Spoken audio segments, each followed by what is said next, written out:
Cet été, je vous emmène retrouver d'anciens épisodes, ceux enregistrés avec des thérapeutes au début de l'aventure de la petite voix. Des rencontres qui m'ont façonné et qui ont posé les bases de ce podcast. Je vous accompagne avec ces replays jusqu'à la rentrée. Alors bonne écoute et bel été. Attendez un petit moment avant de retrouver cet épisode avec Hélène puisque j'ai quelque chose à vous dire si cet épisode vous intéresse et je suis sûre que ce sera le cas. Sachez qu'avec Hélène, on organise une fois par mois des conférences en ligne le premier jeudi de chaque mois à 20h30. Le principe de ces conférences, c'est qu'autour d'une thématique, Hélène va canaliser des messages des guides et ensuite échanger avec nous. Le prochain rendez-vous, c'est ce jeudi 3 septembre 2026 à 20h30. Si ça vous intéresse, toutes les informations pour vous inscrire sont en lien dans le descriptif de cet épisode. Allez, je vous laisse avec le replay et Hélène. À très bientôt. Comme je dis toujours, y arriver quand on a tout, c'est facile. Quand on n'a rien, c'est grand. Et réussir à dépasser ses peurs les plus grandes, ça a été un pas énorme que j'ai fait vers moi-même. Et c'est là que j'ai dit, OK, on y retourne. Et avec la magie de tout ce que ça représente, j'avais vraiment une grande, grande confiance. Et je savais que ça aboutirait. La petite voix, la petite voix, la petite voix, la petite voix. Bonjour, je suis Herveline et j'ai le plaisir de vous présenter La Petite Voix, le podcast qui donne la parole à celles et ceux qui nous font du bien. Ils sont psy, sophrologues, magnétiseurs ou autres et se consacrent à notre bien-être et à notre développement personnel. Que vous soyez sceptique ou convaincu, vous serez sûrement curieux de leurs histoires. Quel chemin ont-ils parcouru pour choisir ce métier dédié aux autres ? En quoi consiste leur pratique et que leur apporte-t-elle ?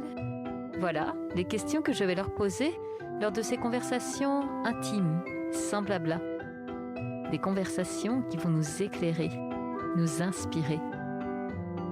Si vous aimez ce podcast, dites-le moi avec des étoiles, des bonnes notes et des commentaires sur votre plateforme de podcast favorite. Ça aide vraiment à le faire découvrir à d'autres personnes. Retrouvez-moi aussi sur Facebook, Instagram et YouTube en cherchant simplement La Petite Voix le podcast. Alors, prêt à écouter La Petite Voix pour entendre la vôtre ? La Petite Voix le podcast, c'est parti ! J'ai beau travailler en solo, je ne me sens jamais seule. Je pourrais être sympa et vous dire que je pense à vous qui écoutez La Petite Voix comme si vous étiez là et que vous m'accompagniez toute la journée. C'est vrai, mais celui qui me tient le plus compagnie, ex aequo évidemment avec mon chat Michel, eh bien c'est mon guide. Je ne commence pas une journée à mon bureau sans allumer une bougie pour le saluer. Je sais, ça peut paraître saugrenu, mais après avoir beaucoup lu et surtout expérimenté, j'ai la conviction que nous sommes effectivement guidés. Mon invitée du jour non seulement y croit, mais surtout, elle en a fait sa vie. Hélène Lebal est médium et elle canalise les messages de nos guides. Oui, ça paraît dingue, mais c'est la réalité. Elle a une connexion avec l'invisible qui lui permet d'entendre les messages de ceux et celles qui sont chaque jour discrètement à nos côtés. Vous allez l'entendre, pas besoin de flonflon ésotérique avec Hélène. Elle a plutôt le profil d'une bonne copine. Elle rigole, elle pétille, elle s'amuse. En bref, elle aime la vie. Alors, bienvenue dans un épisode incroyable, passionnant, qui ressemble finalement à une ode à la vie. Avec Hélène, nous allons parler d'une enfance déjà très connectée, d'un rejet de ses dons pendant de longues années et de la différence entre spiritualité et médiumnité. Hop, hop, hop. Avant de vous laisser découvrir l'épisode, je vous retiens 2 secondes pour vous dire que j'ai eu la chance d'organiser un atelier incroyable avec Hélène. Au cours de cet atelier qu'on a enregistré sur Zoom il y a quelque temps, Hélène a canalisé les messages des guides autour de ce thème, le but de l'incarnation. C'est vraiment un atelier à vivre, alors si ça vous intéresse, rendez-vous dans le lien qui est dans les notes de cet épisode, lapetitevoix.co/atelier avec un S. À très vite pour cette incroyable expérience. Bonjour Hélène, bienvenue dans La Petite Voix. Bonjour. Écoute, je suis ravie de te recevoir. Avec toi, on va parler de nos guides et de comment tu les canalises. Avant de rentrer dans le vif du sujet, parce que je sens qu'il y a beaucoup à dire, est-ce que tu peux te présenter en quelques mots, s'il te plaît?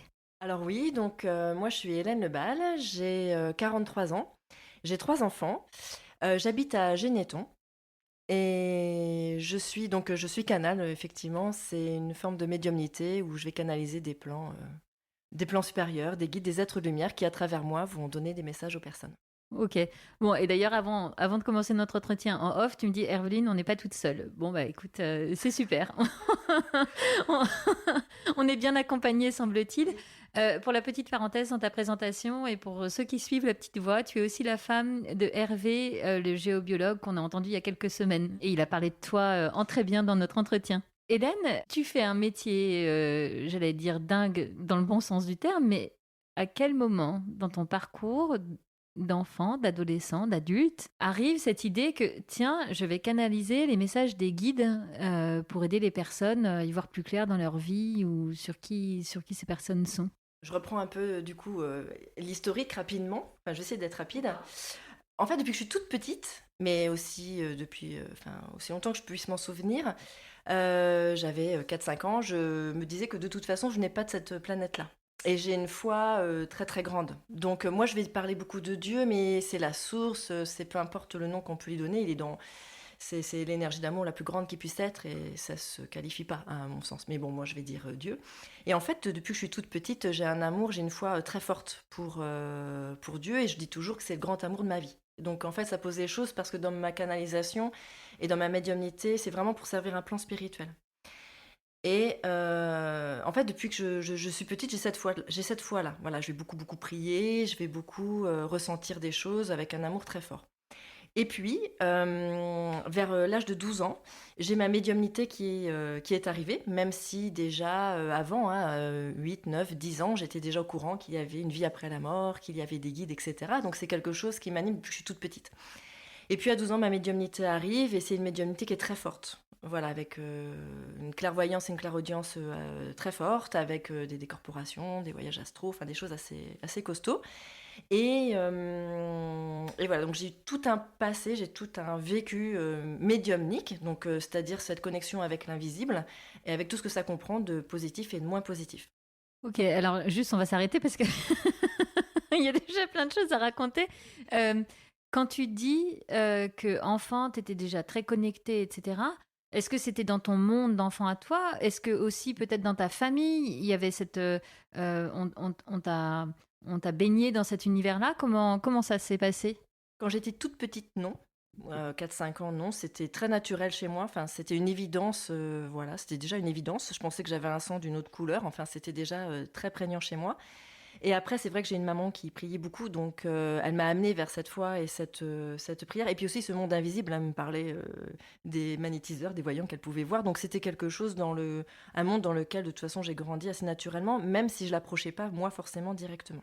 Oui, mais effectivement, ça faisait partie de ton environnement, quoi. Il y avait rien d'étonnant à ça. Et ma maman est devenue médium quand moi je le suis devenue aussi, c'est-à-dire que c'est des portes qu'on a ouvertes toutes les deux. Et elle est devenue médium un peu après 40 ans, comme moi, je suis devenue médium à 12 ans. En fait, ça arrivait ensemble. C'est incroyable cette histoire. Est-ce qu'il y a eu un événement particulier dans votre vie qui a ouvert cette porte-là? Enfin, comment ça s'est manifesté concrètement? Est-ce que tu te réveilles un matin en disant ah, maman, au petit déjeuner, il s'est passé un truc cette nuit? C'est très bête, c'est parce qu'on avait une amie qui était médium aussi. Et en fait, je dirais que ça pourrait arriver à n'importe qui. Alors évidemment, j'ai des prédispositions assez fortes pour être médium, mais c'est juste la volonté. C'est-à-dire qu'en la voyant, j'ai voulu aussi, moi, avec tous mes ressentis et l'amour que je pouvais avoir derrière pour plein de choses, et cette incroyable attraction pour l'invisible, j'ai voulu aussi communiquer avec l'invisible, le voir, le percevoir. Et en fait, c'était juste comme un entraînement. Je l'ai décidé, alors je l'ai vécu comme ça du haut de mes 12 ans, hein, mais c'est moi aussi. Qu'est-ce que je vois, qu'est-ce que je ressens? Et j'ai décidé d'ouvrir des portes, tout simplement. Concrètement, ça a pris quelle forme? Est-ce que c'est un jour en particulier, il y a comme une bascule qui se fait, ou est-ce que ça vient petit à petit par étapes? Non, ça vient petit à petit par étapes, mais quand même assez brutalement. C'est-à-dire que ça n'a pas mis des années. Hein, j'ai pas vraiment de souvenir sur le délai, mais en quelques...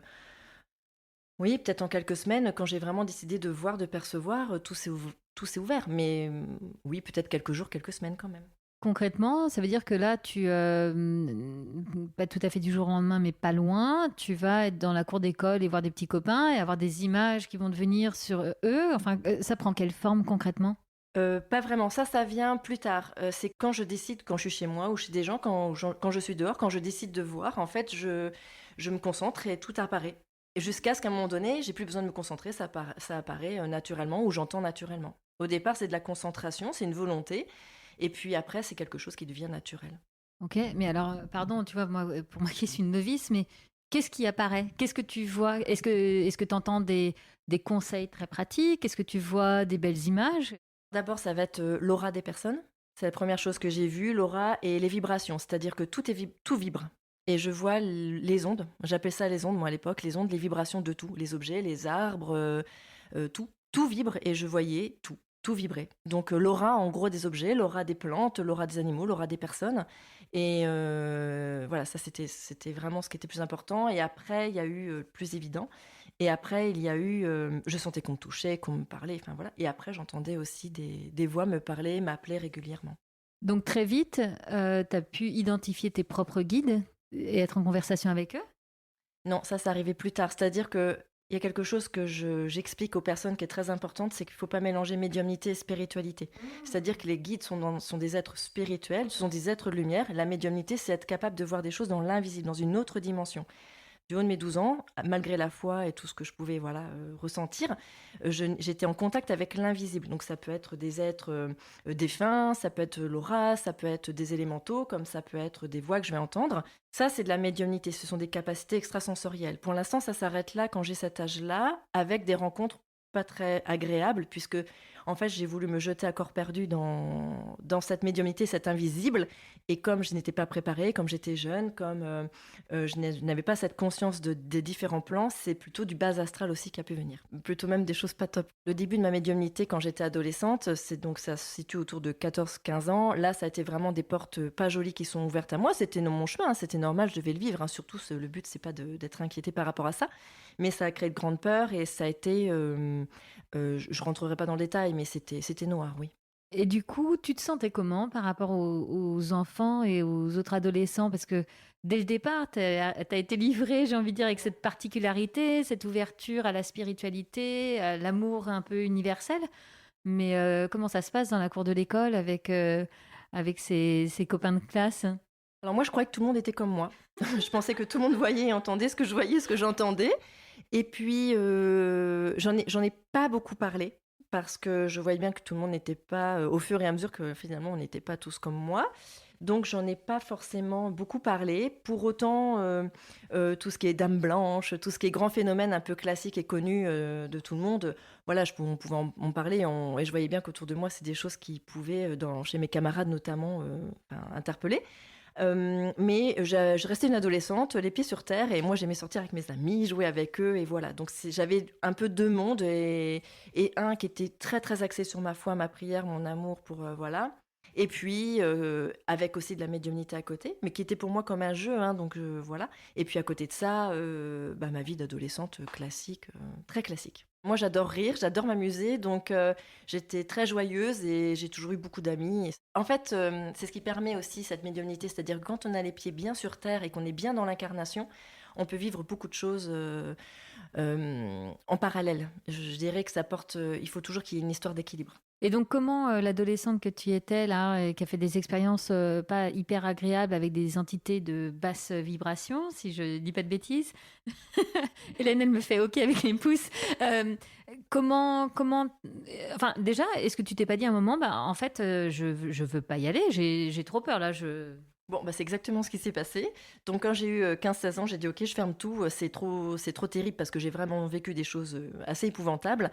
C'est que quand j'ai été là-dedans, je pensais que tout était positif. C'est-à-dire qu'au départ, je me suis fait avoir, bon, enfin, avec aussi ma mère à l'époque, mais on s'est fait avoir parce qu'on pensait que ce qui se présentait à nous était lumineux. Ça ne l'était pas parce que ça peut être très trompeur et c'est très facile de nous tromper, et nous tous. Et comme je disais, je me suis pas protégée. Donc, ça a été une des plus grandes leçons de ma vie. Est-ce que ça veut dire qu'au départ, tu n'avais pas pris le truc tout à fait au sérieux Et du coup, tu étais dans une approche, comment dire, ludique ou comme on fait du spiritisme pour jouer? Exactement, c'est exactement ça. En gros, cette médium qu'on connaissait faisait du spiritisme en permanence, comme tourner les tables, etc. Donc, forcément, les êtres joueurs viennent jouer avec nous, sauf qu'on peut être sérieux sans se prendre au sérieux. Mais là, il y avait un manque d'expérience qui fait qu'on a attiré plutôt des choses de premier étage qui pouvaient naturellement, plus proches de nous, qui pouvaient naturellement venir rentrer en lien avec nous. Ok. Et comment ça se passait avec ta maman qui, en même temps que toi, ouvrait ces portes-là? Est-ce que du coup, vous échangiez vos... Je sais pas, tiens, j'ai essayé ça marche trop bien. Enfin, parce que c'est quand même dingue de... Déjà, c'est dingue de le vivre, mais alors en plus, en parallèle avec sa maman, c'est fou, quoi.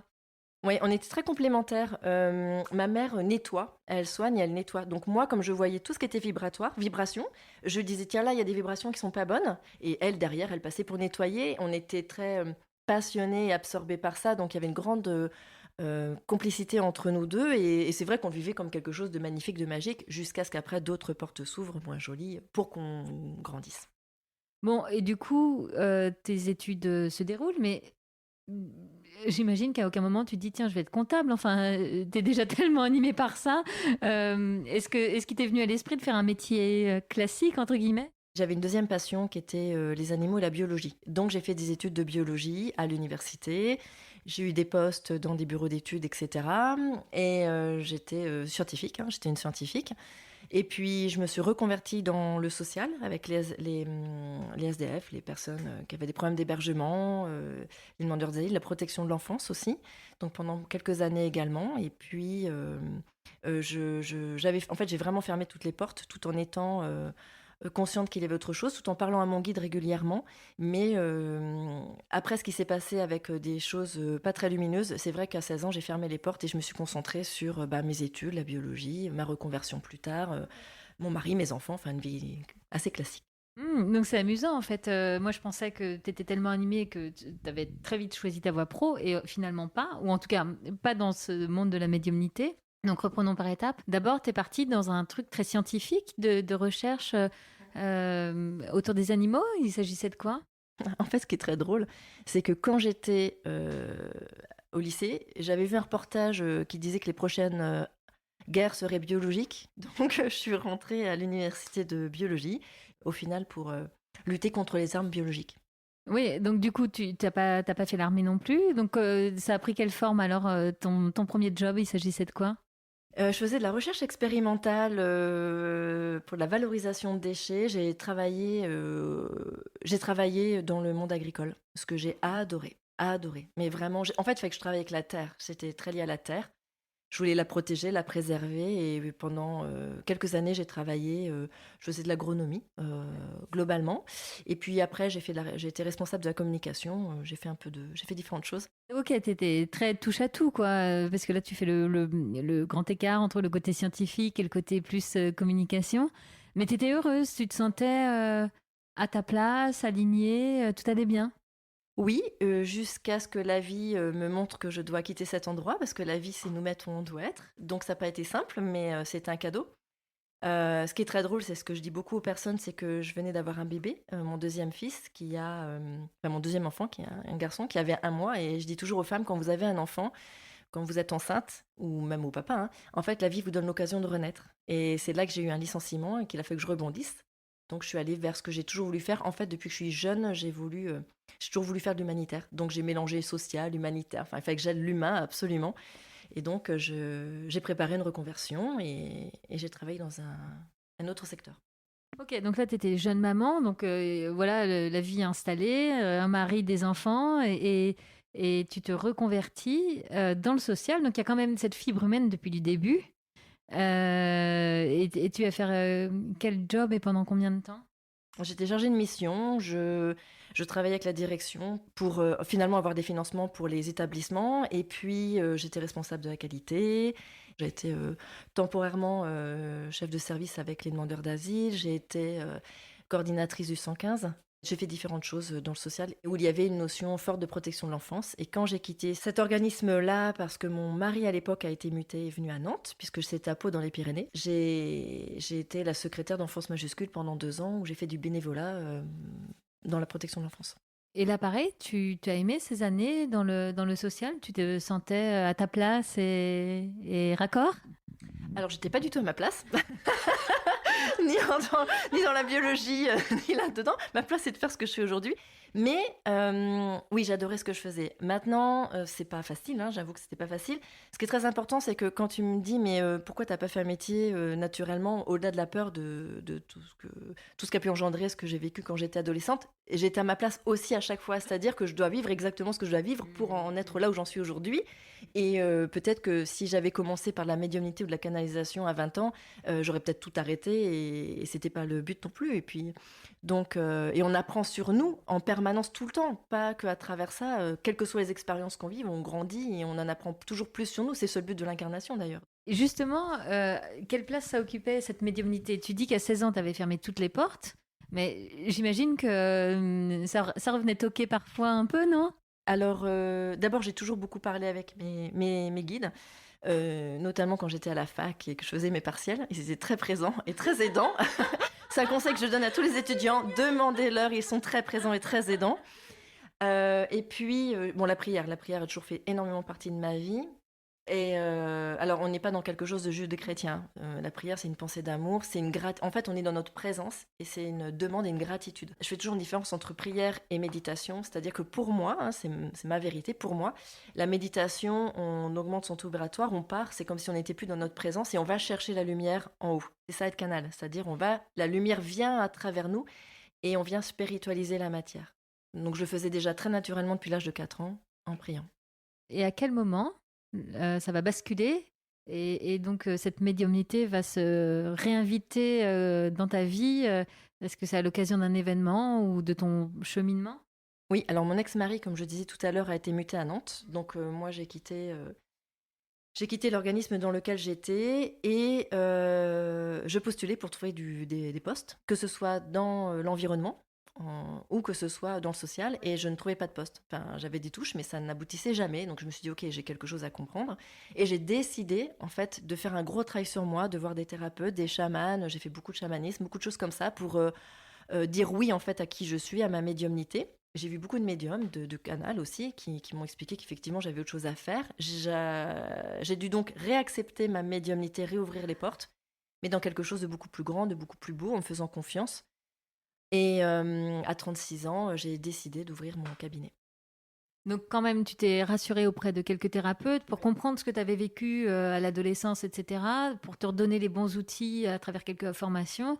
Et hop, tu t'es présentée au monde comme canal. Et c'est le propre du chamanisme, c'est d'aller voir ses peurs les plus profondes. Donc j'ai été mise face à mes peurs les plus grandes. Ça n'a pas été simple, mais comme je dis toujours, y arriver quand on a tout, c'est facile. Quand on n'a rien, c'est grand. Et réussir à dépasser ses peurs les plus grandes, ça a été un pas énorme que j'ai fait vers moi-même. Et c'est là que j'ai dit, ok, on y retourne. Et avec la magie de tout ce que ça représente, j'avais vraiment une grande, grande confiance. Et je savais que ça aboutirait. Donc là, ça fait quoi 7-8 ans maintenant? Et alors, où en es-tu Donc, toujours canal? Alors, je suis toujours... Donc, j'ai divorcé au moment où j'ai ouvert mon cabinet. J'avais beaucoup de libération à faire à plein de niveaux.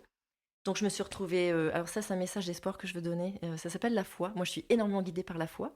Donc, j'ai divorcé. Je me suis retrouvée avec mes enfants, 2 enfants. Et j'étais en fin de droit de chômage. Mon chômage s'arrêtait en septembre. Et j'ai ouvert mon cabinet le 1er octobre. Et j'ai aucune peur, j'ai dit on y va. J'ai confiance en vous, je sais que vous me donnerez ce qu'il faut, je sais que j'y arriverai et surtout j'ai pris beaucoup de plaisir. Et plus je jouais, plus je m'amusais, moi je me posais de questions, plus tout devenait facile, tout était simple et j'ai pu vivre de mon cabinet dès le 1er mois. Et alors, comment tu t'es présentée comme canal, médium? Canal. Après, j'ai jamais fait vraiment de com, ça a été beaucoup le bouche à oreille.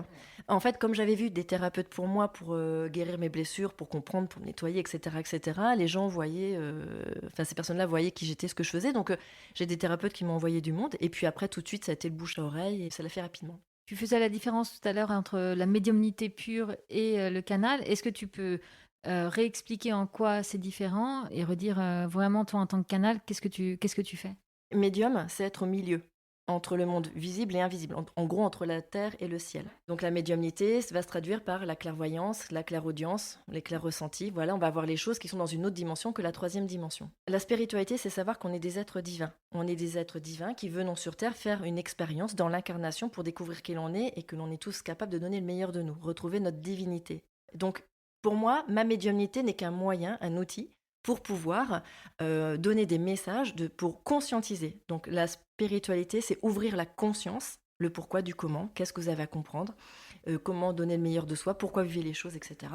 Pour qu'on soit dans cette générosité, cet amour très très fort, très fraternel et de compassion, pour que derrière, en fait, comprendre qu'on est créateur, pour reprendre notre pouvoir et pour être juste dans un élan de cœur. Maintenant, la médiumnité, moi en tout cas, me permet d'accéder à ça pour le faire venir sur Terre. Moi, j'ai mis une énergie de joie parce que je suis une grande enfant et que je trouve que la vie est géniale. Parce que même dans nos épreuves, elle est là que pour nous faire grandir, nettoyer des choses, réparer, aimer, etc. Il n'y a jamais une notion de punition, de bien, de mal, etc. Et derrière, c'est la spiritualité qui est importante. Voilà. Maintenant, la spiritualité par des grands discours ne sert à rien, il faut l'incarner. En fait, la spiritualité, c'est quelque chose qui se joue au quotidien. Il n'y a même pas besoin d'être médium pour être spirituel. Moi, ma médiumnité me permet de passer des messages. Et bien justement, en fait, toi, est-ce que tu peux nous expliquer ce monde-là de nos guides? Alors, qui sont-ils? Comment est-ce qu'ils nous choisissent? Et combien on en a? Enfin, écoute, pour moi, tout ça, c'est vraiment, je découvre, donc je suis curieuse d'en savoir plus. Les guides n'aiment pas que je parle d'eux. Pourquoi ? Parce qu'ils disent que c'est l'ego qui va vouloir contrôler, maîtriser les choses. Ce qui est important, c'est que c'est seulement le message et l'amour qui va passer à travers ça. Après, pour faire simple, moi je dis toujours aux gens, on a une dream team, donc des guides et des anges qui vous sont personnels. Même les êtres les plus destructeurs sur Terre sont accompagnés et aimés, ce sont des êtres en grande souffrance. C'est très important d'avoir cette conscience-là, qu'il n'y a personne de plus grand ou de plus petit. Moi, je dis souvent aux gens, on a un guide principal qui est là pour nous permettre de vivre le chemin que nous, on a choisi de vivre avant notre incarnation. On ne fait pas les choses parce que notre guide nous a demandé de le faire, c'est parce que nous, on lui a dit avant de s'incarner, je prendrai ce chemin, aide-moi s'il te plaît à toujours avoir les yeux ouverts pour que je prenne ce chemin. Et un guide nous amènera à être responsable, c'est très important. C'est-à-dire que j'ai souvent des clients qui me disent « Oh, je rouspète après lui parce que… » Non, tu es responsable de toi. Au final, quand je fais des stages, par exemple, pour apprendre aux gens à communiquer avec leur guide, je leur explique toujours que, ok, le guide est là pour te guider. Il n'est pas là pour faire le travail à ta place. Mais plus tu grandis, plus tu augmentes ton taux vibratoire, plus finalement, tu vas te débrouiller toute seule et tu n'auras pas besoin de ton guide. Parce que naturellement, tu sauras ce qui est juste pour toi, ce qui est bon pour toi, pourquoi tu vis les choses et comment créer juste une vie magnifique. Pour quelles raisons des personnes viennent-elles te consulter? Est-ce que tu as même des questions très terre-à-terre de boulot, etc. Ou plus un peu philosophique, quoi? En gros, pourquoi je suis là? C'est quoi le sens de ma vie et où je dois aller, quoi? J'ai de tout. Pourquoi j'ai vécu ça avec mon père, ma mère, pourquoi les vies antérieures. Voilà, quelles sont mes vies antérieures avec telle personne, pourquoi j'ai eu telle maladie, pourquoi j'ai ce burn-out, pourquoi j'ai ce licenciement, pourquoi. Parce que la lumière vient à travers la conscience éclairée. L'ombre n'est que de l'ignorance, c'est-à-dire une absence de lumière, rien de plus.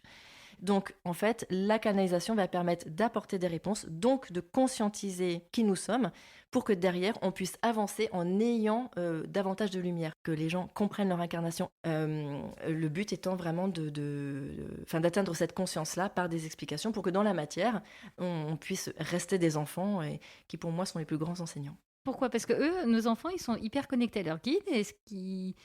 Dans quel sens? Dans la mesure où ils sont innocents et insouciants. Ils ne se posent pas de questions. En fait, l'enfant va être très pur, il n'a pas de filtre, il a confiance. C'est-à-dire que je dis aux personnes, si vous avez confiance comme un enfant de 10 ans quand il rentre de l'école et qu'il sait qu'il aura à manger, il sait qu'il aura son goûter, les bras de papa et de maman quand il va pas bien, un toit au-dessus de sa tête, un bon lit, etc. Si nous avons cette énergie d'enfant, c'est-à-dire qu'on a confiance, qu'on a notre père, notre mère qui sont là, qu'on est très protégés, que tout ira bien, alors effectivement, si j'ai pas le moindre doute, comme un enfant ne doute pas sur le fait qu'il peut être aimé, protégé, etc., alors tout se passera bien. L'enfant, il rit, l'enfant, il s'amuse, il prend du plaisir dans tout ce qu'il fait. Et si nous arrivons à retrouver du plaisir dans tout ce qu'on fait comme un enfant, parce que la vie n'est qu'un jeu, c'est un grand plateau de jeu, et que j'ai pas envie de gagner, j'ai juste envie de jouer, de m'amuser, alors j'ai tout compris. Et donc en ça, nos guides nous aident parce qu'ils vont nous délivrer des messages, soit vraiment des trucs de fond en nous disant, en fait, toi, tu es là pour telle et telle raison, ou sur telle question que tu te poses en ce moment, il vaut mieux aller à droite qu'à gauche. Ça dépend du guide et ça dépend de la question de la personne et de là où elle en est. Je peux avoir des informations. Maintenant, elles sont parfois, en fonction de la personne, très précises parce qu'il est temps et que la personne, ça va lui parler et qu'elle est prête. Parfois, on ne va pas lui donner l'étape finale, on va lui donner l'étape intermédiaire parce qu'elle ne va pas être prête à entendre l'étape finale. Donc, on va faire petit bout par petit bout. Et surtout, de toute façon, derrière, on met de la conscience, c'est-à-dire pourquoi elle vit ça, qu'est-ce qu'elle a à comprendre pour donner le meilleur d'elle aussi. Voilà. Et souvent, notre âme, je dis aux personnes, notre âme nous dit entre 7 et 12 ans qui l'on est, ce que l'on a à faire. Donc si une personne, par exemple, passe sa vie entre 7 et 12 ans, je dis n'importe quoi, à cuisiner, c'est ce qu'elle aura à faire. Si elle adore être dans la nature, ou les animaux, ou chanter, ou danser, peu importe, c'est qu'effectivement, il y a quelque chose qui l'anime à ce niveau-là. Donc il faut aller voir de ce côté-là. Notre âme nous dit déjà, enfant, qui l'on est. Ok, mais alors, nos guides, quand ça va pas, j'entends tes messages, tu nous dis, en fait, finalement, les zones d'ombre, on n'a pas trop le choix que d'aller les visiter, quoi. Et nos guides, ils nous y poussent presque, pas pour qu'on soit dans la panade, mais pour qu'on apprenne, quoi. J'invite tout le monde à sortir de sa zone de confort. Parce qu'une zone de confort, plus on la transmute, en fait, plus notre zone de paix va grandir. Encore et encore, comme des cercles qui deviennent de plus en plus grands. Souvent, les gens viennent me voir parce qu'ils veulent savoir ce qu'ils ont à faire, comment. Évidemment, on est là pour les guider. Une fois, mes guides m'ont dit, écoute Hélène, c'est bien joli de leur apprendre de communiquer avec nous, mais il faut qu'ils apprennent à communiquer avec eux-mêmes. On doit tous augmenter notre taux vibratoire avec cette terre qui ascensionne, qui augmente son taux vibratoire, pour que naturellement on puisse plus facilement ascensionner et trouver la paix. Les guides baissent leur taux vibratoire pour venir à nous. Nous, on doit augmenter, faire notre part du boulot, augmenter notre taux vibratoire pour communiquer avec eux. Mais est-ce que c'est accessible au commun des mortels de communiquer aussi facilement avec son guide, même quand on n'a pas cette médiumnité dont tu nous parles, par exemple? Oui, alors la médiumnité, c'est naturel, on l'a tous. Notamment les femmes, parce que nous, on vient des énergies cosmiques, alors que les hommes viennent des énergies de la Terre. Maintenant, il y a une chose qui est très importante à comprendre, c'est que la Terre, elle monte en fréquence vibratoire. Donc nous, on est appelé à monter dans notre fréquence vibratoire. Ce qui implique que quand on dit qu'on va passer de 4e en 5e dimension, les gens me demandent comment ça va se passer. Je leur dis, en fait, ça va être une fusion entre le monde visible et le monde invisible. Donc aujourd'hui, on voit beaucoup plus facilement les élémentaux. Les enfants qui arrivent là aujourd'hui voient les anges, voient les fées, les lutins, etc. Même les défunts, c'est très facile pour eux. Si vous voulez, la clairvoyance, la clairaudience ou le clair-ressenti, c'est la prolongation de nos 5 sens. Tu dis que le monde est en train d'évoluer. Est-ce qu'on est appelé à travailler encore plus notre intuition, pour pas dire notre médiumnité, et aussi notre spiritualité? Est-ce que ça, c'est des messages que tu reçois en ce moment? La médiumnité, pas forcément. Notre spiritualité, ça c'est sûr. C'est-à-dire qu'aujourd'hui, on est dans une période où la Terre vit un éveil extraordinaire et où on est face à nous-mêmes et notre réalisation est liée à notre création. Le monde est magnifique, mais ça reste un choix. Et pour moi, la spiritualité ne se fait pas sans volonté. Et si on arrive à être dans cette conscience-là d'humilité et de cet amour de la Terre et de revenir à la simplicité, on aura fait les 3/4 du travail pour être dans notre spiritualité. C'est-à-dire donner juste le meilleur de nous. Je me dis en t'écoutant, il faut trouver la juste balance entre, il faut cette humilité parce qu'il y a un plan qui est bien plus grand que nous, donc on a notre part à jouer, et en même temps, tu le disais tout à l'heure, nos guides, ce qu'ils attendent de nous, c'est qu'on soit hyper responsable et acteur, tu vois, qu'on soit pas en attente que ça nous tombe du ciel, justement. Le guide va beaucoup nous remettre face à nous-mêmes. Le but, c'est qu'on ne soit pas dépendant de lui. Le but, c'est que justement, on retrouve cette autonomie et on n'a besoin de personne. Ni dans le visible, ni dans l'invisible. Parce que visible ou invisible, ce ne sont que des êtres vivants, que ce soit dans une dimension ou une autre. Hein. Donc c'est ça en fait le but du guide, c'est vraiment nous mettre face à nous-mêmes et nos responsabilités. Et dans notre libre arbitre, quand on fait un choix, le but c'est de faire un choix en notre âme et conscience, c'est-à-dire avec la lumière. Qu'est-ce que je veux au fond de moi? En fait, c'est rigolo en t'écoutant, je me dis, mais nos guides, c'est comme les vrais bons amis. Un vrai bon ami, il va être là pour toi, il va te donner des bons conseils, mais il va savoir te secouer aussi quand c'est nécessaire et pour te dire, allez, non mais là maintenant, c'est bon. Exactement. Alors moi j'ai un guide qui me secoue beaucoup, qui va beaucoup m'aider à atteindre la neutralité. C'est-à-dire émotionnellement, ne pas souffrir à quelqu'un, ne pas être en colère après un bourreau, etc. etc. Ce qu'on considère bourreau, puisqu'il n'y a pas plus victime et bourreau que soi-même, hein, pour soi. Je donne un exemple, j'étais enceinte de mon dernier et je m'étais disputée avec mon conjoint. Et je supplie mon guide de venir m'aider. Et rien, mais absolument rien. Alors là, je biaise, je fais appel aux anges. Parce que les anges, c'est l'amour et la tendresse infinie. Donc là, si vous appelez les anges, ne vous inquiétez pas, ils débarquent, ils vous enveloppent de leur amour, c'est incroyable. Et je me suis calmée tout de suite. Et puis je demande quand même à mon guide, je dis mais pourquoi t'es pas venue? Il me dit mais Hélène, si tu pleures, c'est ton choix. T'as qu'à arrêter de lui donner du pouvoir. Donc en gros, ce que mon guide me dit, c'est si tu pleures, c'est ton choix, si tu souffres, c'est ton choix, je sais de quoi t'es capable, fais un autre choix. En fait, ce qui est drôle en t'écoutant, c'est que je me dis, toi aussi, tu es sur ton chemin. Et toi aussi, tu évolues au fur et à mesure. Tu as beau être avec ces dons de médiumnité et de canalisation depuis toute petite. Et ben en fait, tu continues à avancer. Tu apprends toi aussi. Ah oui, alors notamment quand j'étais dans le social, même quand je travaillais en biologie, j'étais une grande révoltée, donc j'étais très en colère, j'avais beaucoup, beaucoup, beaucoup de colère, j'avais beaucoup de blessures. Et comme tout le monde, je fais mon petit bonhomme de chemin. La seule chose, c'est que je passe ma vie à voir les plans, c'est vraiment ma spécificité au niveau de ma médiumnité. Je vois les plans, je vois les plans pour ce monde, je vois très bien ce qui se passe et je vous assure que l'ombre est au service de la lumière. Donc quand je vis quelque chose de compliqué, je vois très bien pourquoi je le vis et qu'est-ce que j'ai à comprendre, que ce soit karmique, quelque chose que j'ai créé, etc., etc. Et je vois beaucoup le beau et le grand qu'il y a derrière. Donc oui, même quand je vis des choses très dures, et Dieu sait que j'ai eu mes épreuves, derrière le fait de garder le sourire, la confiance et de me dire mais ça va aller, j'ai compris, ok, je déprogramme, je me pardonne, etc. En fait, derrière, les choses s'arrangent très très vite. C'est un choix. Tout est une question de choix. Tu as beaucoup fait de canalisation individuelle. Là, tu m'expliquais en off que tu as arrêté, tu as trop de demandes. Tu fais des canalisations collectives, mais du coup, ça prend quelle forme? Alors en fait, je vais faire des conférences. Une fois par mois sur un thème en particulier que là-haut les êtres de lumière me donnent. Alors je vais canaliser pas forcément que des guides, hein, ça va être des maîtres ascensionnés, ça va être des êtres galactiques aussi, hein, donc d'autres dimensions, d'autres planètes, lumineuses bien sûr. Et ça va être un message d'enseignement. Au-delà du message, il y a un soin qui est donné. On n'est pas sur du développement personnel, on est sur un bain vibratoire très élevé avec beaucoup d'êtres de lumière qui sont là. Et en gros, on vient pour augmenter son taux vibratoire, pour ouvrir sa conscience spirituelle et pour guérir ce qu'on a à guérir. C'est pas toujours confortable pour les personnes, c'est vrai, mais derrière, c'est que pour du beau et du magnifique. J'ai des questions rituelles en fin d'entretien, mais alors la première, du coup, devient ridicule, hein, puisque la première, je voulais te demander si tu écoutes souvent ta petite voix. H24. Enfin, non, c'est pas vrai, je dis des bêtises. Je l'écoute. Maintenant, quand je suis dans mes émotions, en fait, je l'écoute plus. En fait, je suis très entourée, donc quand je l'écoute pas, la vie me le rappelle de toute façon, illico presto, que ce soit par une radio, une musique qui arrive, quelqu'un qui me dit quelque chose, un enfant. Donc ma petite voix, si je l'ai pas écoutée à l'intérieur, elle va passer par l'extérieur. Donc je serai amenée à l'écouter. Message reçu, quoi qu'il arrive. Est-ce qu'il y a un livre qui t'a particulièrement aidé, toi, dans ton cheminement, notamment spirituel? Alors il y en a deux. Le premier, c'est Conversation avec Dieu, il y a très très très longtemps. Et puis il y a un deuxième livre qui est Ramta. Je me sens très connectée au monde de la Lémurie, Télos, intraterrestre. Ramta est un maître ascensionné qui a ascensionné en une vie, qui a vécu à l'époque des Atlantes et de la Lémurie, et qui donne un enseignement. Ramta, c'est un livre qu'on trouve plus qu'en occasion, qui a un enseignement très christique. J'en ai lu à une certaine période, tout simplement, et le but est de trouver sa vérité à soi. Donc j'essaie surtout de lire mon livre intérieur. Maintenant, et sachant que notre vérité peut changer d'une minute à l'autre, hein, donc ça c'est très drôle aussi. Mais Ramta et Conversation avec Dieu ont été deux livres très, très importants pour m'ouvrir des portes. Le but étant maintenant d'être plus à l'écoute de soi. Et justement, pour être à l'écoute de toi, est-ce que tu as un rituel quotidien, quelque chose qui te permet de te sentir bien? Je me dis tous les matins, la journée ne sera jamais exactement comme tu l'as prévu. Donc je m'attends à tout et je fais toujours le choix de me dire elle sera belle.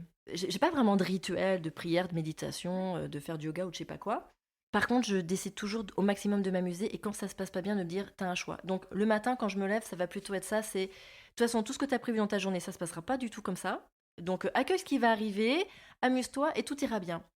Alors je le gère plus ou moins, hein, mais c'est un peu mon rituel du matin.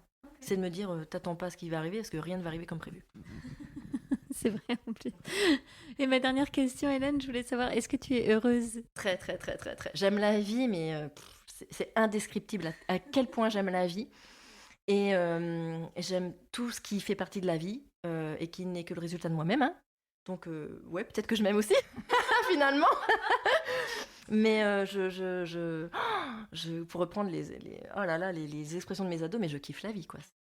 Je ferai une dernière parenthèse. C'est quand les gens me disent ah bah vivement que j'ascensionne pour plus m'incarner. Je dis vous vous trompez. Alors là, je peux vous garantir que vous allez vous réincarner parce que aimer cette incarnation, c'est le meilleur moyen pour exprimer, pour donner le meilleur de nous-mêmes. Je disais tout à l'heure, y arriver quand on a tout, c'est facile. Quand on n'a rien, c'est grand. Aimer les gens qui nous aiment, c'est facile. Aimer les gens qui détruisent, c'est grand. Ce sont des êtres, ce sont des frères, des sœurs qui ont énormément souffert pour en arriver à faire ce qu'ils font et ils jouent aussi leur rôle. Ça ne sert à rien d'hurler sur cette terre qui est magnifique, qui nous fait énormément grandir et qui aujourd'hui, pour sauver sa peau, a décidé, et c'est un message que j'ai eu de la terre, d'ascensionner, pas de nous noyer comme plein de fois ça a eu lieu, pour justement nous proposer par amour pour nous d'ascensionner avec elle et donc de donner le meilleur d'elle.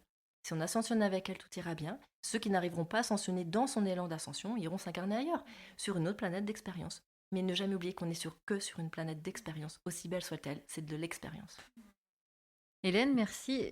Je repars gonflée à bloc là. Franchement, c'est très positif tes messages et puis ça donne envie vraiment d'aimer la vie quoi et puis d'y aller, de se jeter dedans avec beaucoup de confiance. Donc ouais, merci beaucoup Hélène. Eh ben avec plaisir, merci à toi Herveline. La Petite Voix, le podcast, c'est fini pour aujourd'hui. Si cet épisode vous a plu, s'il vous a inspiré, alors dites-le moi avec des étoiles, des bonnes notes et des commentaires sur votre plateforme de podcast favorite. Ça aide vraiment à faire découvrir La Petite Voix à d'autres personnes. Retrouvez-moi aussi sur Facebook, Instagram et YouTube en cherchant simplement La Petite Voix, le podcast. D'ailleurs, c'est sur ces pages que je vous raconte les coulisses de ma rencontre du jour et que vous trouverez toutes les références de l'épisode. Une dernière chose qui me tient vraiment à cœur, je serais ravie d'échanger avec vous sur vos impressions, de recevoir vos questions et vos suggestions sur les invités que vous aimeriez entendre. Alors, n'hésitez pas à m'écrire. Merci beaucoup et à bientôt sur La Petite Voix.